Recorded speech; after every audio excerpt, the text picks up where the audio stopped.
இப்போ நீங்கள் பார்க்குறீங்க பார்த்தீங்களா, இது வந்து ஒரு ஹைட்ரோஃபோனிக் சிஸ்டம். இதில் வந்து செடி வளர்க்கலாம் அப்படின்னு சொல்லிட்டு தான் நான் வாங்கியிருந்தேன். வாங்கினதுக்கப்புறம் கொஞ்சம் கொஞ்சமாக இது என்ன ஆயிடுச்சு, இது ஒரு குட்டி மீன் தொட்டியாகவே மாறிடுச்சு. அந்த குட்டி மீன் தொட்டியில் இந்த மாதிரி மணி பிளான்ட் வச்சு வளர்க்குறப்ப செம்ம சூப்பராக வந்து இருந்தது. ஆக்சுவலாக இந்த தொட்டியில் நான் வந்து என்கிட்ட இருக்கிற எல்லா குட்டி மீனையும் கொண்டு போய் விடுவேன். இது கொஞ்சம் நீளமாக இருக்கிறனால வந்துட்டு வேகமாக வளர்கிறதுக்கான சான்சஸ் அதிகமாக இருந்தது.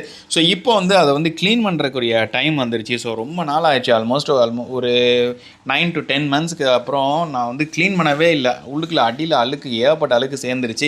இது என்ன ஆகுது, கொஞ்சம் நாள்லேயே டிடிஎஸ் கூட்டிடுது, உள்ள ஒரு சில நேரம் ஏதாவது ஒரு டிசீஸ் மாதிரி வந்துடுது. ஸோ இப்படியே விட்டுட்டே இருந்தால் சரியாப்பட்ட வராது அப்படின்னு சொல்லிட்டு தான் மீன் எல்லாத்தையும் பிடிச்சிட்டு க்ளீன் பண்ண ஆரம்பிச்சிட்டேன். க்ளீன் பண்ணதுன்னா நான் ஃபுல் அண்ட் ஃபுல் க்ளீன் பண்ண மாட்டேன். லைட்டாக மேலே இருக்கிற அந்த அழுக்கு மட்டும் எடுத்துருவேன். லைட்டாக வைப் பண்ணி விட்டுருவேன். வெயிட் பண்ணி விட்டதுக்கப்புறம் திருப்பி இன்னொருக்க தண்ணி ஊற்றியாச்சு. தண்ணி ஊற்றினதுக்கப்புறம் எல்லாரும் நினைப்பா வச்சுக்கிற ஒரே ஒரு விஷயம் என்ன அப்படின்னா, நீங்கள் வந்து தண்ணி ஊற்றினதுக்கப்புறம் அட்லீஸ்ட் ஒரு 1 வீக்காவது இந்த தண்ணியை வந்து ஏஜ் பண்ண விடணும் அந்த தொட்டியில்.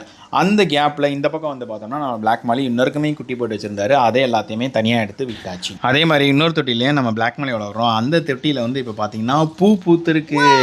தரையில் பூ பூக்குறது வந்து தண்ணிக்குள்ள வச்சதுக்கப்புறமும் பூ பூத்துருக்கு, which is so nice to see. சரி, பேக் டு த டாபிக். இப்போ வந்து ஆல்மோஸ்ட் ஒரு 1 வீக் ஆயிடுச்சு. 1 வீக் ஆனதுக்கப்புறம் இப்போ நம்ம கிட்ட அந்த டுக்ஸோட கப்பி குட்டிங்கள்லாம் இருக்காங்க பார்த்தீங்களா, அந்த குட்டிங்களை கொண்டு போய் இதில் கொண்டு போய் விட்டதுக்கப்புறம் இவங்க பயங்கர ஹாப்பியாக வந்து நீந்த ஆரம்பிச்சிட்டாங்க. ஏன் அப்படின்னு கேட்டிங்கன்னா, இது வந்து ஒரு லாங்கான தொட்டி இருக்கிறப்ப இதுங்களுக்கு வந்து நீந்துற ஸ்பேஸ் வந்து நிறையா கிடைக்கும். அந்த மாரி மீன்களுக்கு வந்து நீந்துற ஸ்பேஸ் நிறையா லாங்காக கொடுத்தீங்க அப்படின்னா இதோட க்ரோத்துமே ரொம்ப ஃபாஸ்ட்டாக இருக்க போகுது.